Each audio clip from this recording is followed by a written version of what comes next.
going on? Thank you for clicking this video. I don't want to hold you up. I'm going to get right to it. We all know who King James is, right? Especially if you were like me, you were raised in the Baptist church or whatever. We always hear King James. They never told us about King James. They just said that we're reading out of King James version of the Bible. When I got older, I started researching King James. Who's King James? I realized he's this pedophile dude, this homosexual, king that, just whatever, did a little whatever, right?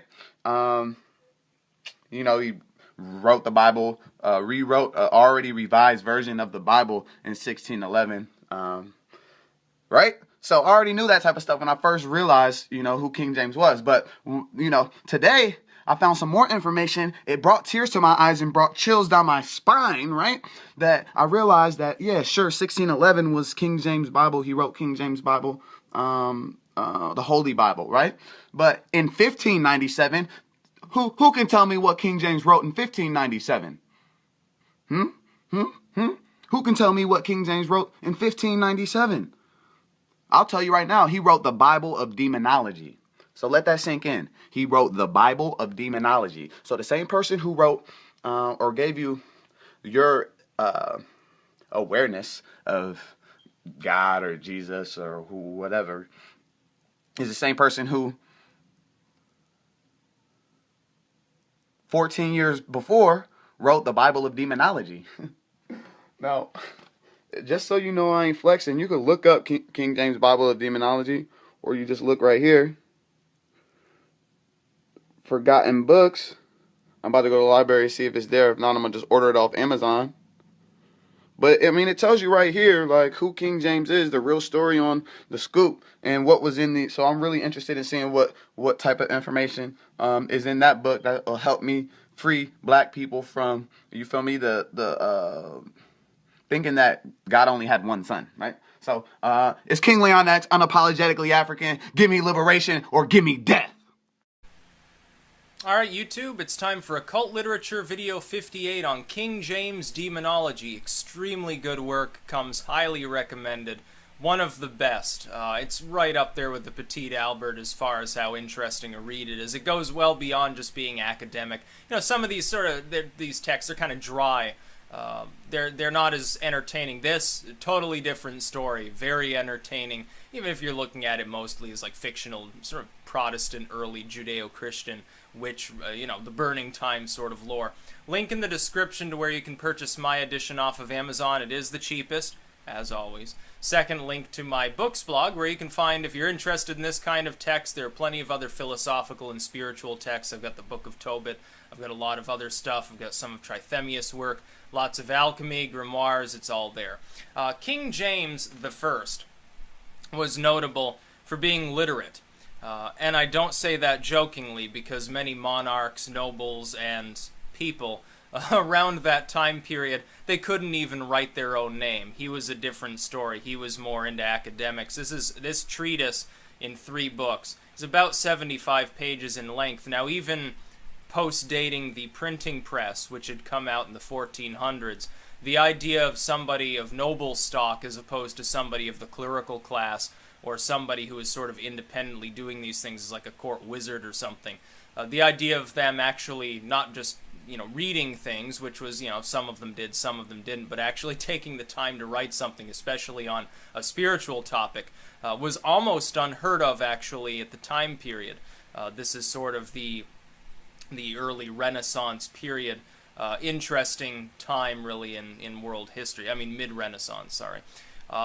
King James wrote this primarily on the topic of witchcraft. That is what we would consider sort of Burning Times material. But it goes a lot further than that. It goes into the very nature of Satan according to the Protestant movement, as opposed to, and he lambastes them constantly in this work, the Catholics.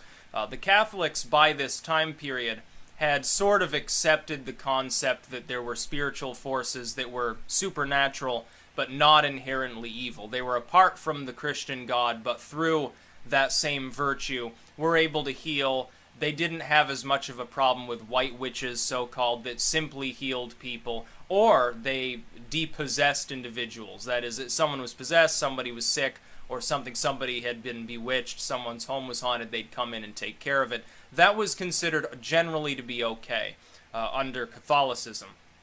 Under the Protestant lore, though, of the era, and King James spells this out quite clearly, only prayers to God were acceptable. If you were sick, pray to God, because it's either because he's testing you, in which case you can pray for deliverance, but, maybe it will become a point of entry into the true religion for others. They'll see your fortitude. They'll see that you suffer, but you never give up faith. And so they become part of this movement because, wow, these people are so zealous. I should become a Protestant instead of being a barbarian or pagan or a Catholic or whatever. Or you're a sinner, you deserve it, you're being punished by God, and you need to repent.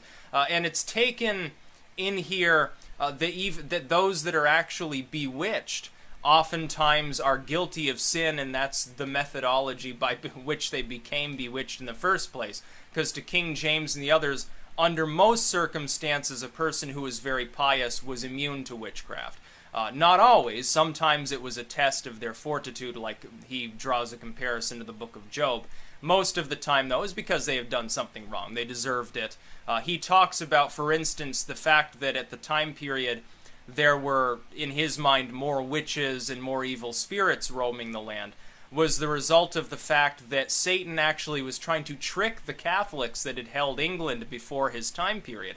The idea was that the devil would allow the Catholics to delude themselves into thinking that they could cast out demons and so forth, in order to destroy their faith in what he considers the true Protestant religion. The idea being Satan would pretend that the Catholics had power, just like he would pretend to be constrained by the necromancers or the witches, when in reality he was the master the whole time. He was only pretending to be hurt by their rituals. He was only pretending to give in to their demands. He'd give them a few little things here and there. Ultimately, he claimed their soul, and he won in the end.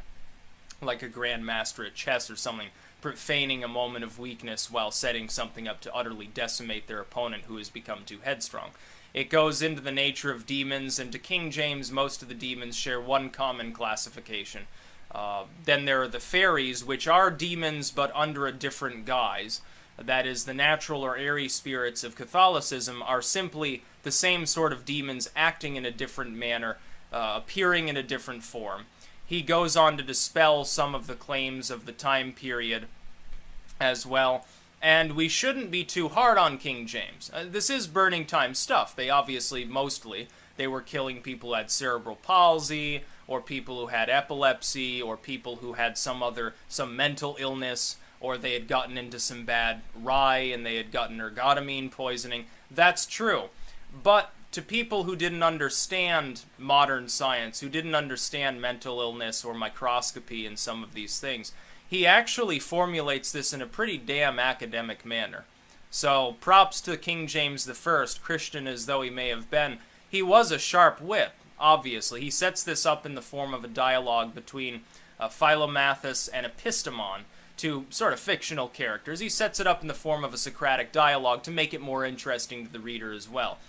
Increasingly, the middle class at the time, post-Black Death era, was becoming more literate. There were more people able to read these things, not just the clergy like it had been a couple of centuries before, generally speaking. He goes into a great deal more material as well. He mentions, for instance, why the barbarians of the far north, and he mentions Finland, Orkney, and some of these regions, were more given over to being possessed, more given over to practicing witchcraft. He goes into, of course, why women, more often than men, were the ones that were blamed for witchery, and generally forms a fairly good academic work within the boundaries of science as then understood. Very good work. If you want the premier look at demonology from the earlier Protestant perspective, this is the best work ever penned within that sort of subgenre of demonology. There is none better. Not modern, not semi-modern, not from, the older period. It's this one that is the premier work within that. Now, I understand that there were a handful of illustrations in the original edition. There's no reason to include them. It's literally just academic dialogue. It's just like the Keys of Alchemy by Basil Valentine. Somebody attempted to excoriate the ratings on Amazon, saying, oh, it doesn't have the illustrations. The woodcuts weren't original, and they don't actually do anything to illustrate the text beyond simply illustrating the point of the headers. They don't actually contain any real alchemical lore to them, so why bother including them, driving up the page count and thus the price? It's not necessary. With this work, you're talking about summary illustrations of King James and Satan. Who cares? It doesn't matter within the context of the text, except to show, well, this is the person who wrote it, the illustrious King James I or King James IV of England or Scotland, and this is the devil as imagined by the Renaissance era audience. So again, link in the description to where you can purchase my edition off of Amazon. If you're looking for a short list of the works I consider the best, of all of those that I have edited, as opposed to writing. Of course, I'm partial to my own writing anyway, I wouldn't have written it. I'd say morbid stories fictionally, and in non-fiction, Fruits of Eden. For edited works, this would be number 2 after the Petit Albert, and ahead of the Grand Grimoire, the Black Pullet. Extremely, extremely exceptional work by King James I. Here I am, I'm giving glowing praise to somebody who's talking about how evil Satan is and how we should burn the witches. So it's actually kind of funny. If a person who has generally no respect for Judeo-Christianity can appreciate this text, I think that most other people can as well. That's about all.